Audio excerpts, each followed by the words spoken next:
मध्यम पर्व तृतीय भाग संपूर्ण।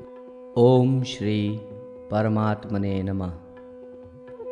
प्रतिसर्ग पर्व प्रथम खंड। सतयुग के राजवंश का वर्णन। भगवान नर नारायण के अवतार स्वरूप भगवान श्री कृष्ण एवं उनके सखा नरश्रेष्ठ अर्जुन, उनकी लीलाओं को प्रकट करने वाली भगवती सरस्वती तथा उनके चरित्रों का वर्णन करने वाले वेदव्यास को नमस्कार कर अष्टादश पुराण, रामायण और महाभारत आदि जय नाम से व्यपदिष्ट ग्रंथों का वाचन करना चाहिए। महामुनि आचार्य शौनक जी ने कहा, मुने, ब्रह्मा जी आयु के उत्तरार्ध में भविष्य नाम के महाकल्प में प्रथम वर्ष के तीसरे दिन वैवस्वत नामक मनवंतर के 28वें सतयुग में कौन कौन राजा हुए, आप उनके चरित्र तथा राज्यकाल का वर्णन करें। सूत जी बोले, श्वेतवाराह कल्प में ब्रह्मा के वर्ष के तीसरे दिन 7वें मुहूर्त के प्रारंभ होने पर महाराज वैवस्वत मनु उत्पन्न हुए। उन्होंने सरयू नदी के तट पर दिव्य 100 वर्षों तक तपस्या की और उनकी छींक से उनके पुत्र रूप में राजा इक्ष्वाकु का जन्म हुआ। ब्रह्मा के वरदान से उन्होंने दिव्य ज्ञान की प्राप्ति की। राजा इक्ष्वाकु भगवान विष्णु के परम भक्त थे। उन्हीं की कृपा से उन्होंने 36,000 वर्षों तक राज्य किया। उनके पुत्र विकुक्षी हुए। अपने पिता इक्ष्वाकु से 100 वर्ष कम अर्थात 35,900 वर्षों तक राज्य करके वे स्वर्ग पधार गए। उनके पुत्र रिपुंजय हुए और उन्होंने भी पिता विकुक्षी से 100 वर्ष कम अर्थात 35,800 वर्षों तक राज्य किया। उनके पुत्र कुकुस्थ हुए। उन्होंने 35,700 वर्षों तक राज्य किया। उनके पुत्र अनैना हुए। उन्होंने 35,600 वर्षों तक राज्य किया। अनैना के पुत्र पृथु नाम से विख्यात हुए। उन्होंने 35,500 वर्षों तक राज्य किया और उनके पुत्र विश्वगर्ष हुए।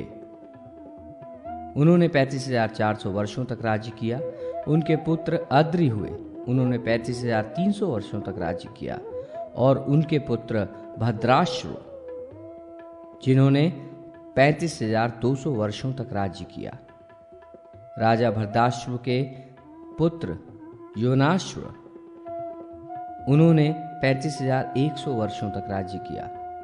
उनके पुत्र श्रावस्थ हुए। उस समय सतयुग के समग्र भारतवर्ष में धर्म अपने तप, शौच, दया तथा सत्य चारों चरणों से विद्यमान था। इन सभी इक्ष्वाकुवंशी राजाओं ने उदयाचल से अस्ताचल पर्यंत संपूर्ण पृथ्वी पर नीति एवं धर्म पूर्वक राज्य किया। महाराज श्रीवस्त ने 35,000 वर्षों तक राज्य किया। उनके पुत्र वृद्धश्व हुए। उन्होंने 34,900 वर्षों तक राज्य किया। उनके पुत्र कुलयाक्ष हुए। उन्होंने 34,800 वर्षों तक राज्य किया। महाराज कुलयाश्व के पुत्र दृढ़ाश्व, जिन्होंने अपने पिता से 1,000 वर्ष कम अर्थात 33,800 वर्षों तक राज्य किया। उनके पुत्र निकुंभक हुए। उन्होंने पिता से 1,000 वर्ष कम अर्थात 32,800 वर्षों तक राज्य किया। उनके पुत्र संकटाश्व हुए। उन्होंने 1,000 कम अर्थात 31,800 वर्षों तक राज्य किया। उनके पुत्र प्रसेनजित, जिन्होंने 30,800 वर्षों तक राज्य किया। इसके बाद रवणाश्व हुए। उन्होंने 29,800 वर्षों तक राज्य किया। उनके पुत्र मानधाता हुए। उन्होंने अपने पिता से 100 वर्ष कम अर्थात 29,700 वर्षों तक राज्य किया। महाराज मानधाता के पुत्र पुरुकुत्स हुए। उन्होंने 29,600 वर्षों तक राज किया। उनके पुत्र त्रिंशदक्ष, उनके रथ में 30 श्रेष्ठ घोड़े जुड़े रहते थे, इसलिए वे त्रिदर्श्व के नाम से विख्यात हुए। राजा त्रिंशदर्श्व के पुत्र अरण्य हुए। उन्होंने 28,000 वर्षों तक शासन किया। महाराज अरण्य के पुत्र प्रषदर्श्व हुए। वे 6,000 वर्षों तक राज्य करके अंत में पितृलोक को चले गए। अनंतर हर्यश्व नाम के राजा हुए। उन्होंने राजा प्रषदर्श्व से 1,000 वर्ष कम अर्थात 5,000 वर्षों तक राज्य किया। उनके पुत्र वसुमान हुए। उन्होंने उनसे 1,000 कम अर्थात 4,000 वर्षों तक राज किया। तदनंतर उनको त्रिधन्वा नामक पुत्र हुआ। उसने अपने पिता से 1,000 वर्ष कम अर्थात 3,000 वर्षों तक राज्य किया। तब तक भारत में सतयुग का द्वितीय पाद समाप्त हो गया।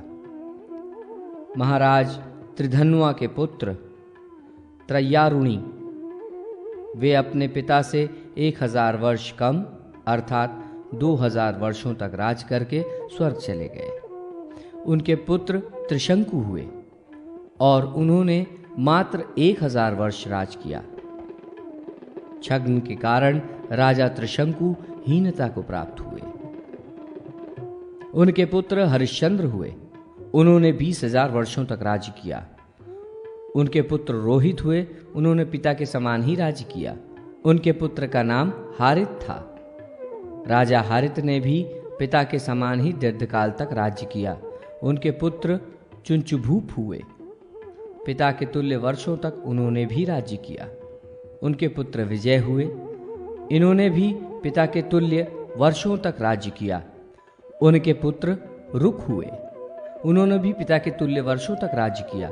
ये सभी राजा विष्णु भक्त थे एवं इनकी सेना बहुत विशाल थी। इनके राज्य में मणि, स्वर्ण, समृद्धि तथा प्रचुर धन संपत्ति सभी को सुलभ थी। उस समय सत्ययुग का पूर्ण धर्म विद्यमान था।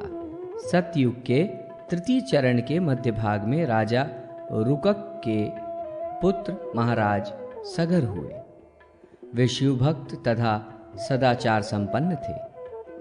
उनके पुत्र सागर नाम से प्रसिद्ध हुए। मुनियों ने 30,000 वर्षों तक उनका राज्यकाल माना है। सगर पुत्र नष्ट हो गए। दूसरी रानी से असमंजस नाम का एक पुत्र हुआ। उनके पुत्र अंशुमान हुए। उनके दिलीप और दिलीप के पुत्र भागीरथ हुए, जिनके द्वारा पृथ्वी पर लाई गई गंगा भागीरथी के नाम से प्रसिद्ध है। भागीरथ के पुत्र श्रुतसेन हुए। महाराज सगर से श्रुतसेन तक सभी राजा शैव थे। श्रुतसेन के पुत्र नाभाग तथा नाभाग के पुत्र राजा अम्बरीश अत्यंत प्रसिद्ध विष्णु भक्त हुए, जिनकी रक्षा में सुदर्शन चक्र रात दिन नियुक्त रहता था। तब तक भारत में सतयुग का तीसरा चरण समाप्त हो चुका था।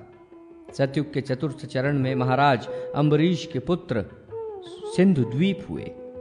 उनके पुत्र आयुताश्व, आयुताश्व के पुत्र ऋतुपर्ण और उनके पुत्र सर्वकाम तथा उनके पुत्र कल्पमाशपाद हुए। कल्पमाशपाद के पुत्र सुदास को वशिष्ठ जी ने आशीर्वाद से मदयंती से उत्पन्न अश्मक सौदास नाम का पुत्र हुआ। सौदास तक के ये 7 राजा वैष्णव कहे गए हैं। गुरु के शाप से सौदास ने अंगों सहित अपना संपूर्ण राज्य गुरु को समर्पित कर दिया। गोकर्ण लिंग भक्त शैव कहा जाता है। राजा अश्वमक के पुत्र हरिवर्मा साधुओं के पूजक थे। उनके पुत्र दशरथ हुए। उनके पुत्र दिलीप हुए। उनके पुत्र विश्वासह हुए। उन्होंने 10,000 वर्षों तक राज्य किया।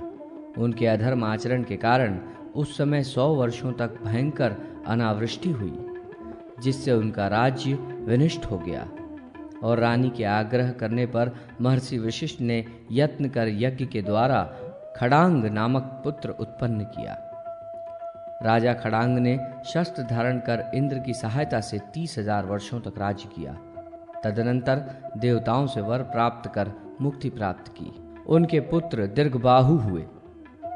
उन्होंने 30,000 वर्षों तक राज्य किया। उनके पुत्र सुदर्शन हुए। महामनीषी सुदर्शन ने राजा काशीराज की पुत्री से विवाह कर देवी के प्रसाद से राजाओं को जीतकर धर्मपूर्वक संपूर्ण भारत खंड पर 5,000 वर्षों तक राज्य किया। एक दिन स्वप्न में महाकाली ने राजा सुदर्शन से कहा, वत्स, तुम अपनी पत्नी के साथ तथा महर्षि वशिष्ठ आदि से समन्वित होकर हिमालय पर जाकर निवास करो, क्योंकि शीघ्र ही भीषण झंझावात के प्रभाव से भारत खंड प्रायः क्षय हो जाएगा। पूर्व पश्चिम आदि दिशाओं के अनेक उपद्वीप झंझावातों के कारण समुद्र के गर्त में विलीन से हो गए हैं। भारतवर्ष में भी आज के 7वें दिन भीषण झंझावात आएगा। स्वप्न में भगवती द्वारा प्रलय का निर्देश पाकर महाराज सुदर्शन प्रधान राजाओं, वैश्यों तथा ब्राह्मणों और अपने परिकरों के साथ हिमालय पर चले गए और भारत का बड़ा सा भूभाग समुद्री तूफान आदि के प्रभाव से नष्ट हो गया।